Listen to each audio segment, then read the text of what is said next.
Hello everyone, how are you? Today we will solve class 5th EVS worksheet topic Sunita in space। आज हम class 5th EVS की worksheet solve करेंगे lesson 11 Sunita in space। तो चलिए worksheet solve करते हैं। Question 1, carefully read the given questions and pick out the right answer. A, which transport is used for going into the space? Space में जाने के लिए किस ट्रांसपोर्ट का प्रयोग किया जाता है? The right answer is 3 space ship. B, which celestial body figure twinkles at night?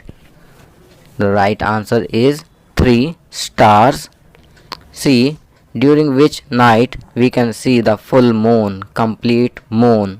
The right answer is full moon. चलिए आगे बढ़ते हैं।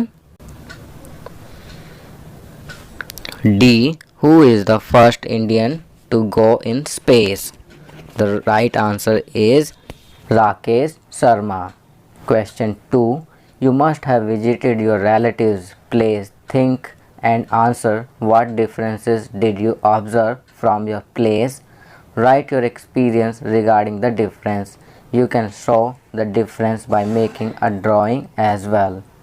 जब आप अपने रिश्तेदारों से मिलने उनके घर जाते हैं तो आपको अपने रिश्तेदारों के क्षेत्र में तथा अपने क्षेत्र में क्या क्या अंतर दिखाई देते हैं, अपने अनुभवों को लिखिए अथवा चित्र बनाकर समझाइए। तो बच्चों, यहाँ आप आंसर अपने वर्ड्स में लिखेंगे कि आप अपने रिश्तेदारों के यहाँ जाते हैं तो वहाँ क्या अंतर देखते हैं। आपकी सुविधा के लिए मैं यहाँ लिख रहा हूँ, I observe these differences. First, difference in weather. Second, difference in eating habits. 3, difference in lifestyle. 4, difference in houses. 5, difference in languages.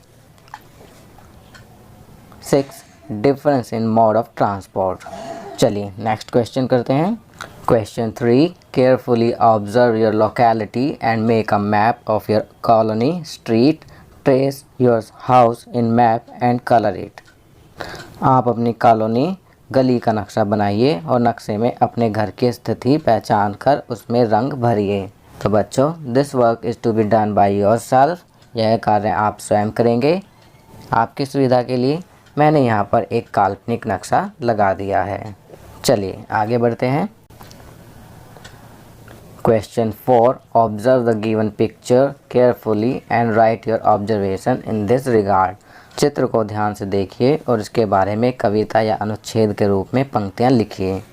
तो यहाँ आप अपने वर्ड्स में इस पिक्चर को देखकर अपना ऑब्जर्वेशन लिखेंगे।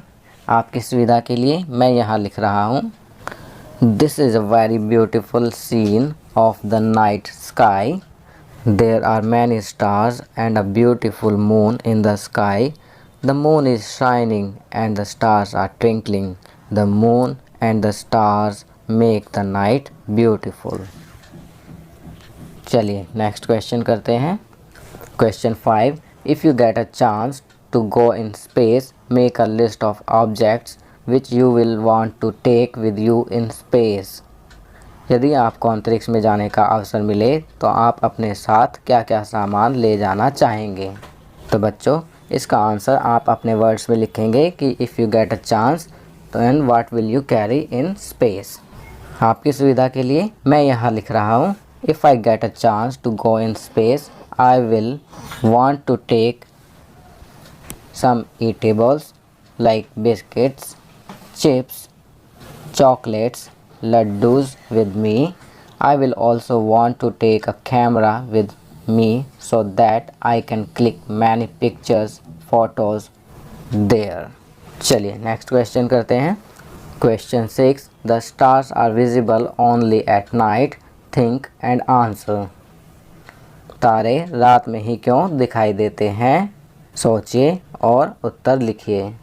तो इसका आंसर लिखेंगे, the stars are visible only at night because there is no sunlight in the night, thus the light coming from the stars could reach us and we are able to see them.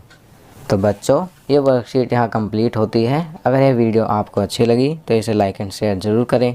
अन्य विषयों पर बने हमारे latest videos को देखने के लिए channel को सब्सक्राइब करना ना भूलें और देखते रहिए हमारा channel knowledge kingdom. Thank you.